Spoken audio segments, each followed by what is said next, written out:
안녕하세요. 무속인 오한근 법사입니다. 오늘의 주제는요, 희망이 없던 우리 아이가 달라진 이야기입니다. 우울증과 공황장애, 분노 조절 장애를 겪고 굉장히 힘든 일상을 보내다가 갑자기 너무 많이 달라진 아이의 그런 일화가 있어서 오늘은요, 우리 아이 때문에 현재 집안에서 어머니들이 마음고생을 하시는 분들이 있다면 오늘 제 얘기를 듣고 희망을 가지시라고 오늘 제가 방송을 합니다.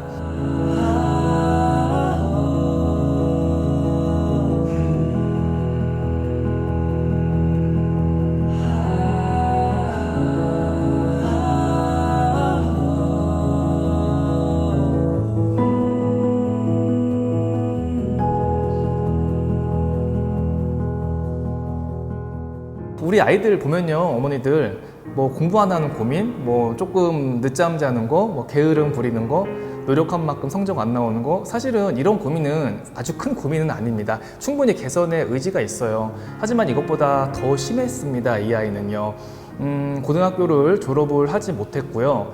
부모와의 대립이 되게 심했고 죽는다고 자살 충동을 굉장히 많이 느꼈고요. 방에서 나오지 않고 그리고 정신과 약을 복용할 정도로 굉장히 많이 힘든 그런 시기에 있었습니다. 그래서 결국에는 일단 학교를 졸업을 하지를 못했고요. 너무 많이 방황을 하던 중에 어머니가 그래도 자식을 살려보겠다고 저를 3년 전에 찾아왔습니다. 그래서 제가 아이의 사주를 딱 들여보다 보니까 아이 몸에 영가가 들어와 있구나. 조상이 아이를 잡고 흔드니 아이가 방황을 하는구나. 너 아이 미쳤다.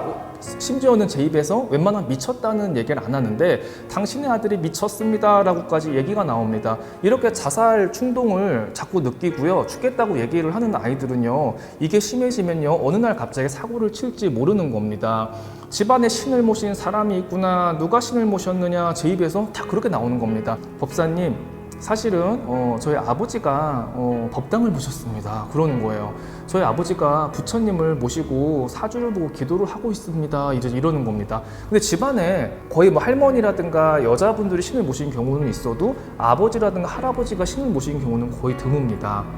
그러니까 이 아버지는 알고 계셨던 거예요. 집안에 이런 신의 가물들이 너무 많다 보니까 이걸 갖다가 눌러가고 자정시키려고 집안에다가 이제 부처님 불상을 모시고 축원을 하면서 다른 사람들의 사주 역학을 이제 봐주고 있었던 겁니다. 근데 더 신기한 거는 그동안 아버지가 이 아들을 위해서 기도를 계속 해줬다고 해요. 근데 어느 날은 아이가 하도 방황을 하고 힘들어하니까 딸한테 이런 얘기를 했답니다.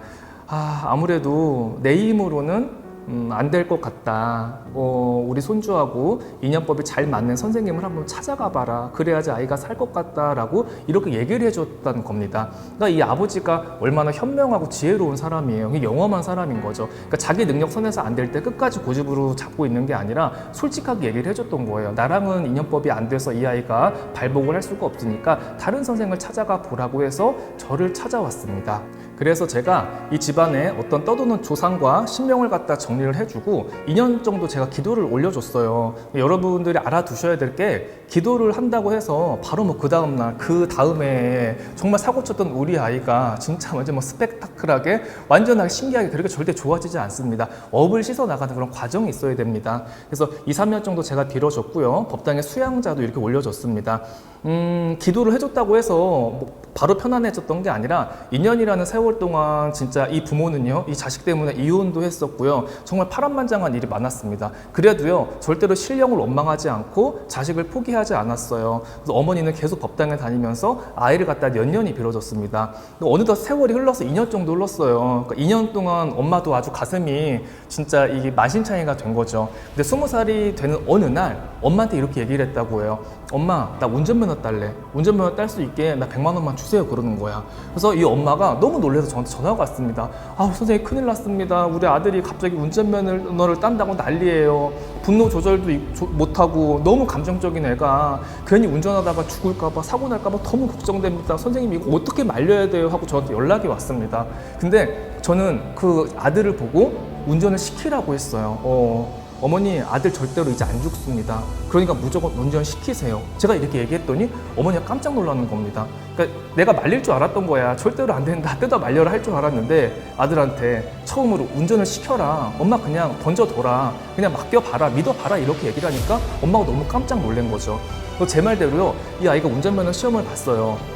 근데 한 번에 딱 붙더라고, 운전면허 시험에. 그리고 운전을 잘하고 다녔습니다. 근데 사실은요, 여러분, 저는요, 이 아이가 운전면허를 딴다고 할 때 얼마나 기뻤는지 몰라요. 왜냐면은 뭔가를 해보겠다는 거잖아. 의지가 생겼잖아. 2년 전에는 무기력증에 빠져서 얘가 아무것도 안 했어요. 정말 방 안에 갇혀서 누워만 있고 핸드폰만 하는 게 전부였어요. 근데 우리 아이가 뭔가를 해보겠다고, 도전을 해보겠다고, 내가 사고가 나더라도 다치더라도 움직이려고 하잖아요. 여러분, 내가 움직이지 않고요, 내가 실행하지 않으면 어떤 일도 일어나지 않습니다. 내가 아무리 힘들어 도전을 해야 되고요, 아무리 사고가 나고 아무리 위험하더라도요, 내가 한 발을 뛰는 순간 사람은 배움이 있고 달라지게 돼 있는 거예요. 그렇게 운전을 잘하고 다니다가 어느 날은 엄마한테 그러더래요. 엄마, 나 이제 돈 벌 거야, 취업할 거야. 어디 취업할 건데? 아, 나 저기 핸드폰 가게에서 나 일하러 오래. 아, 그래? 그럼 네 알아서 해. 이제 그랬대요. 그러니까 뭐 얼마나 뭐 있겠어 하고 그냥 기대를 버렸던 거죠. 근데 그랬던 아들이 한 달을 채운 거예요. 서울에서 이제 부천까지 출퇴근을 잘하면서 첫 월급을 받았는데 엄마한테 어떤 봉투를 툭 하고 던져주더라는 거야. 그래서 이게 뭐야? 하고 우리가 보니까 50만 원이 들어있더래요. 엄마, 나 첫 월급 받은 거니까 써. 해서 그 돈을 받는 순간 엄마가 너무 소름이 돋았다는 거죠. 왜냐면요, 이 아이가 이 집에서 별명이 뭐였냐면 돈벌레였어요. 그러니까 경제관념이 없이 막 맨날 배달의 음식 시켜 먹고 엄마 카드 가져가서 옷 결제하고 항상 돈 쓰고 항상 이렇게 경제관념이 없던 애인데 엄마한테 쓰라고 50만 원을 던져주니까 이게 꿈인지 생신지 너무 소름이 돋는 거예요. 그래서 너무 신기해서 저는 전화가 왔습니다. 이런 일이 있었다고.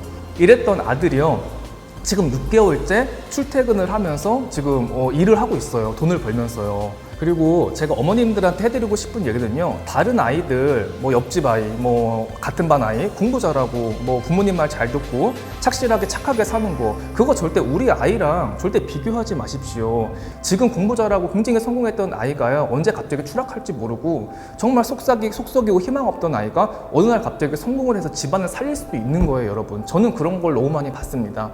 그러니까 우리 아이가 지금 내성이 안 찬다고, 우리 아이가 방황을 조금 한다고 실망하거나 포기하지 마시고요. 내 자식을 갖다가 어머니들이 믿어주고요, 지지해준다면요, 우리 아이는요, 충분히 달라질 수가 있습니다. 오늘 방송은 여기까지 하겠습니다. 감사합니다.